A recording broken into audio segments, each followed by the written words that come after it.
There will, of course, be those who regret the passing of the old style of hometown law enforcement, the Andy of Mayberry sort of personalized and understanding relationship which people have long enjoyed in smaller communities. There's a lot to be said for knowing your local lawman personally. For one thing, it's a lot easier to teach your kids to respect an individual policeman, somebody they can get to know and trust, than it is to convince them that everybody in a policeman's uniform is their friend. Those of us who can remember our own favorite policeman, the one who helped us across big streets when we weren't very big, and who gave us a lecture instead of a ticket the first time we tried to hot rod Dad's car, we too will view with some regret the changing of the times. The times, they are a-changin', and law enforcement must keep pace. One of the very reasons for the existence of smaller communities is the largest roadblock to maintaining individual police forces. A lot of small cities offer as their main attraction lower tax rates than the metropolitan cities can provide. But it costs a lot of money to maintain the computer-oriented network which law enforcement must become if it is to keep pace with ever more organized criminal elements. There is also the consideration that if towns and cities of tomorrow are to take any advantage of the county governmental bodies which now exist, they must begin now to plan a role for those governments in the future. The time is upon us in Dallas and Fort Worth when county land is virtually non-existent. The burgeoning towns and cities are rapidly annexing every available acre. Where does that leave the unit we now know as county government? Perhaps Sheriff Evans is embarking on the answer to that question, a highly centralized, thoroughly professional law enforcement team which spreads its arms to protect entire counties instead of just communities. The sheriff is, after all, the superior law enforcement officer in his county. Perhaps expansion of his area of primary responsibility is merely the coming of age of a long-standing legal system. One more step toward the evasive goal of control over crime in these United States. This is Jerry Taff.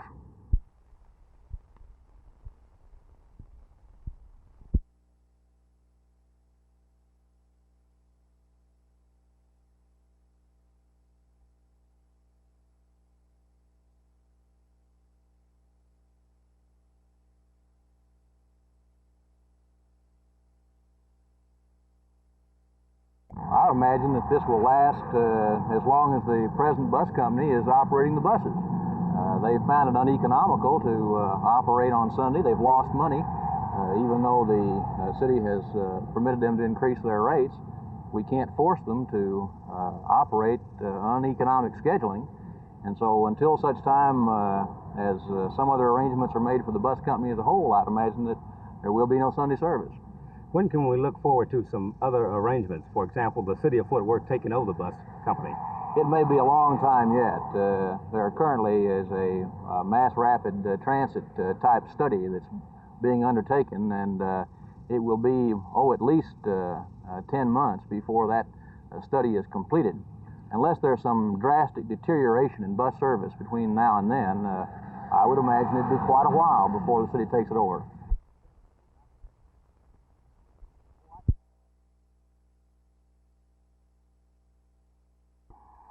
Well, the property is well worth over $1 million. However, it was, I believe the records show it was purchased for $750,000.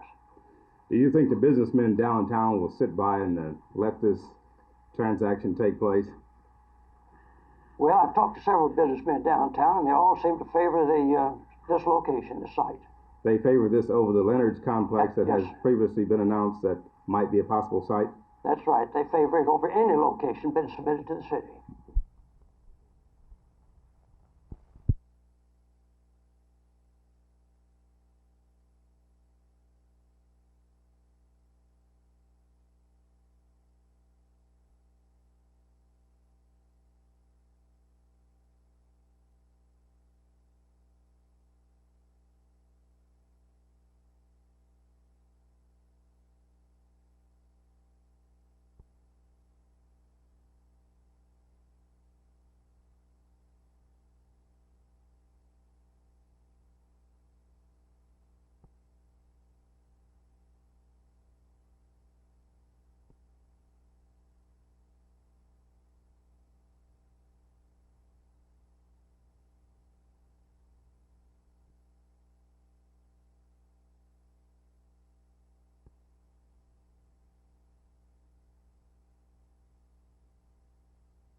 Actually, it's a little less restrictive than the present ordinance. The present ordinance prohibits barbecuing within 10 feet of a building, regardless of the type of structure or whether or not it's a portable barbecue. The new ordinance prohibits barbecuing less than 10 feet from any flammable structure of the building.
This is the Bermuda Cup, the most prestigious cup in the world of bridge. It's been more than a decade since the Italian Blues team started winning the world's championship in contract bridge. Now, for the first time since 1955, the championship is in the hands of a United States team, and there are more firsts to talk about than that. It's the first full-time professional bridge team in the United States, perhaps the forerunner of a whole series of pro bridge teams. The man behind the dealer, so to speak, is Dallasite Ira G. Korn Jr., whose love for bridge put together the team, whose desire for a U.S. championship led him to develop a system of play, and whose computer honed the Dallas Aces to the fine edge necessary for the World Championship. Mr. Korn, what led you to start the Dallas Aces as a pro bridge team? Looked like a great opportunity to contribute something to the game, plus a significant investment opportunity, because we believe there's a number of ways in which a successful bridge team, one that has a reputation for winning and having won, is in a position to make money. Is this just an investment, or was there an overriding desire to bring the cup back to the States? Well, there's both. Actually, bridge is played in the United States to a far greater degree than any country in the world. We have great bridge players. We should have had the championship long before now. But it was apparent to me that the American bridge players played as players, not as partnerships.